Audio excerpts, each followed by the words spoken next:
The Galactic Military Academy's combat arena fell silent as Cadet Marcus Chen stepped into the reinforced titanium ring.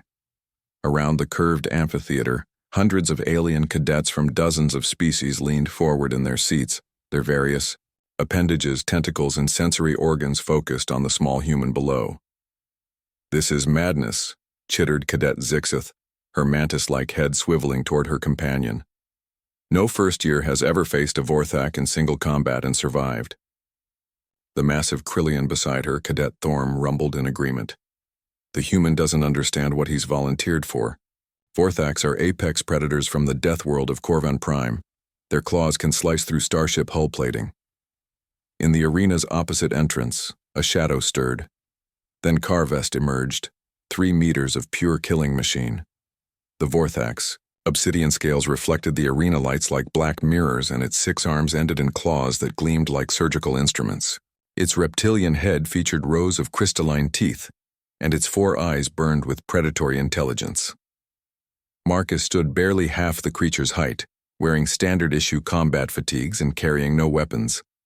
The human's dark hair was tied back in a simple ponytail, and his brown eyes held an expression that the watching aliens couldn't quite decipher.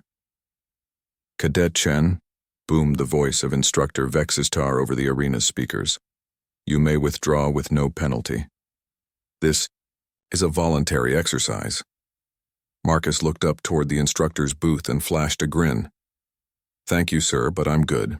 The Vorthak's head tilted, studying this strange little mammal that showed no fear scent, no elevated heart rate, no trembling. In Carvest's experience, prey animals always displayed terror before the hunt began. "Begin combat simulation," announced Vextar. Carvest moved with liquid grace, closing the distance in 2 powerful strides. His upper arm swept down in a killing arc that would have bisected most beings. But Marcus wasn't there anymore. The human had dropped into a low slide, passing directly between the Vorthak's legs and rolling to his feet behind the creature. Before Carvest could turn, Marcus's palm struck the back of his left knee with surgical precision.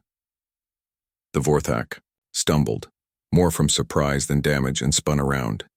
His middle arms lashed out in a horizontal sweep that should have been impossible to dodge. Marcus bent backward in an impossible arch, the claws whistling centimeters above his chest. As he snapped back upright, his fist connected with a nerve cluster just below Carvest's ribs. The watching cadets gasped. The Vorthak's lower left arm went momentarily limp.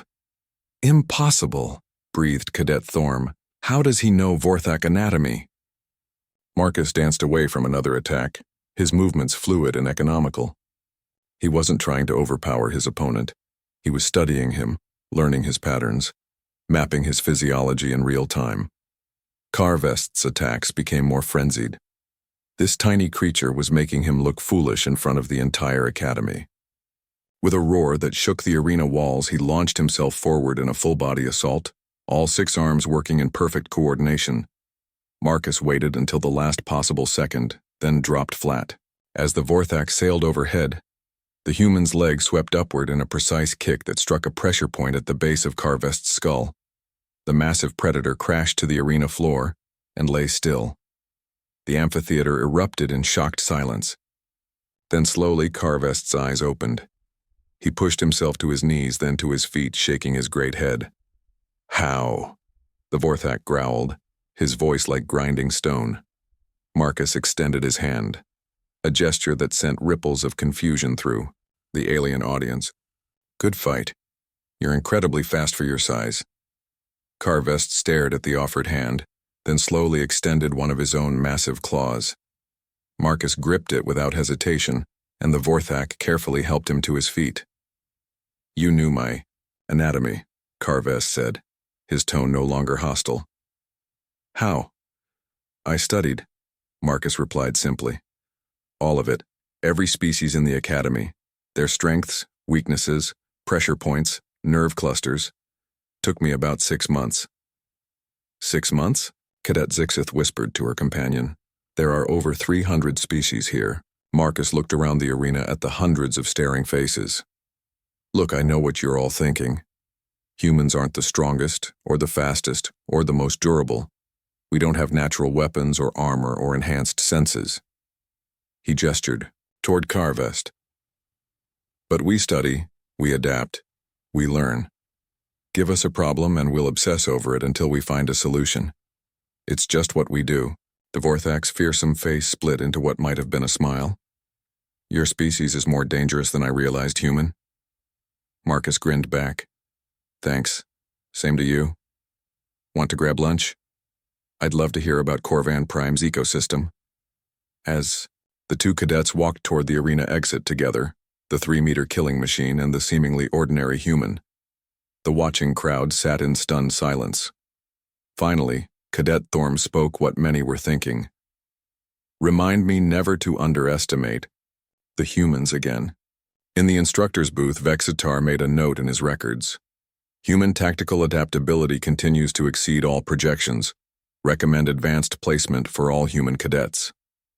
Marcus Chen had done something unprecedented. He hadn't just survived an encounter with the Academy's strongest predator. He'd earned its respect, learned from it, and somehow managed to turn a potential enemy into a friend. It was, the watching aliens agreed, a very human thing to do.